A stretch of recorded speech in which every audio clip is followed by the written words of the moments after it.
People of Kentucky, please, for the love of Pete, just stand up and call Mitch McConnell's office and say, we love Mitch McConnell, or we don't love Mitch McConnell, whatever. This is not about politics. This is about our country. For the love of Pete, resign. Resign. At least the leadership resign. Yeah, 100% needs to be done today. Should be done today. The man obviously is not capable of doing this job. And look, there are always political considerations, right, that are involved in this. We're adults. We know this. But the law was passed a couple years ago in Kentucky that the Democratic governor wouldn't just be able to name a Democrat. The Republicans will be able to put 3 people forward, and he will choose from that group of 3 people. So you're going to get a Republican replacement. It is time. This poor guy who, I mean, we've had all sorts of problems with Mitch McConnell over the years, but the man is clearly suffering. And you have to do something. It's got to be like a petite mal. You know, there's grand mal seizures and then petite mal seizures, and they just kind of like, you kind of freeze, you know? You know more about this than I do. I have two daughters with cerebral palsy, or I'm sorry, with epilepsy. So I'm thankful I don't know that much about it. But to me, you know, when I think of seizure, I think of something a little more almost violent. Right? Like, well, that would be a grand mal. Okay. Mary has grand mals. And when, especially if she was off medication, they are severe. When she was in the hospital before her brain surgery, they took her off all medication to just see, you know, to monitor the seizures. And we were in the room and she started having a seizure. We've never seen that before. And the whole family was freaked out. We were like, what is happening to her? What is going on? And it's full grand mal, and it is violent. A petite mal it'll be like my other daughter has petite mal seizures, and you'll be talking to her, and they don't last very long.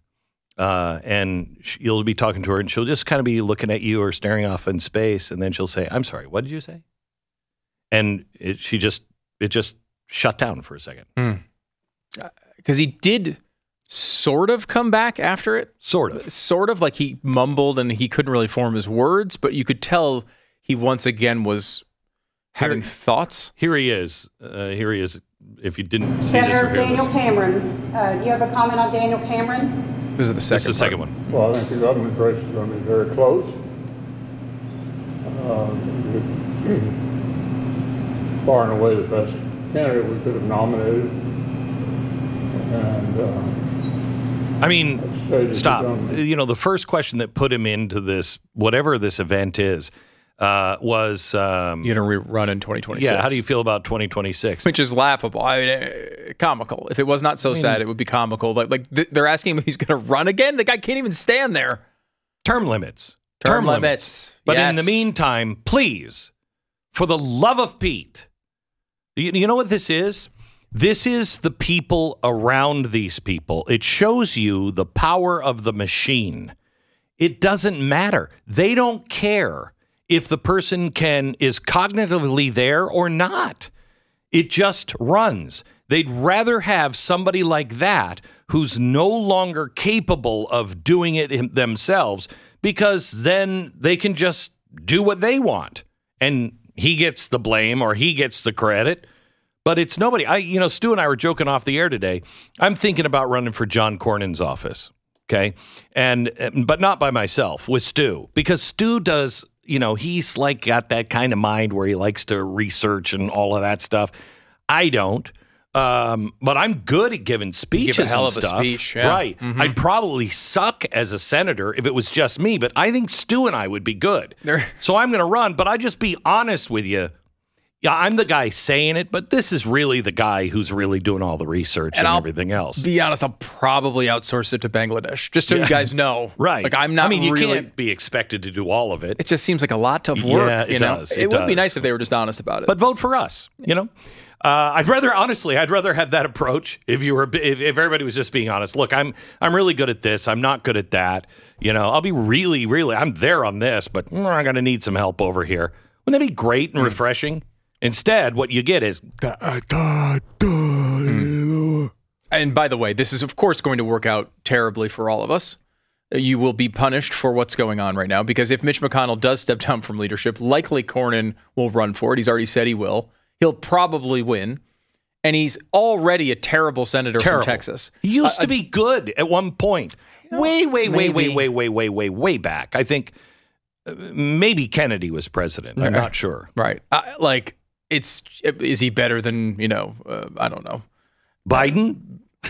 I guess. How low our expectations are. Right. He has a terrible voting record. Awful. He should be, and it's embarrassing because it's Texas, right? Like if he was in Maine, I mean, you it'd go be fine, okay, right? Whatever, fine. But like the fact that you're getting this performance out of Texas and you're about to get it nationwide, I will not be surprised at all if he actually wins. Which is if he wins that, I think we should run. I think it should be Glenn Stew. You know what I mean? Just Glenn Stew. This is not a job I want. It's not a job I want. I've worked closely enough with you over the years. Would we be willing to do it together? Wouldn't we be willing to do it together? Yeah, I guess. It would be good for the country. It'd be good for the country. Can we outsource it to Bangladesh? No, not Bangladesh. Maybe Maine. I'll go on Upwork and just post the job, to set Texas senator, to see if someone will take it for $8 an hour. But it's just, look, you said it before, Glenn. Term limits. Term limits, I know some people don't like it. I will say it is among the most popular policy proposals in our discourse. We're talking about 80% support across the board. And honestly, it also, while it's more popular among Republicans, it is also very popular even among Democrats and also among independents. You're talking about the most common policy proposal is 3 terms in the House, 2 terms in the Senate. That would get you 18 years in this job. 18 years in these 2 jobs. You'd have a lot of influence. You'd have 18 years. That's plenty of time for you to do what you need to do and go live an actual life outside of Washington, D.C. It would be a thing that would eliminate all of these situations, largely. I mean, I guess someone could run for the first time at 80 and there could solve a problem. But well, you know what? If they don't act 80, if you can win at 80, you can win at 80. Yeah, you know what I mean. Look, but the problem is the benefits of the incumbency are so powerful, and the system is set up to punish anyone who's not an incumbent when it comes to money and influence and all these other things, that these guys just win. I mean, Dianne Feinstein, everyone knew she was incoherent when she won last time. This isn't something that happened in the middle of her term. I think Mitch McConnell could run today and they'd still vote him in.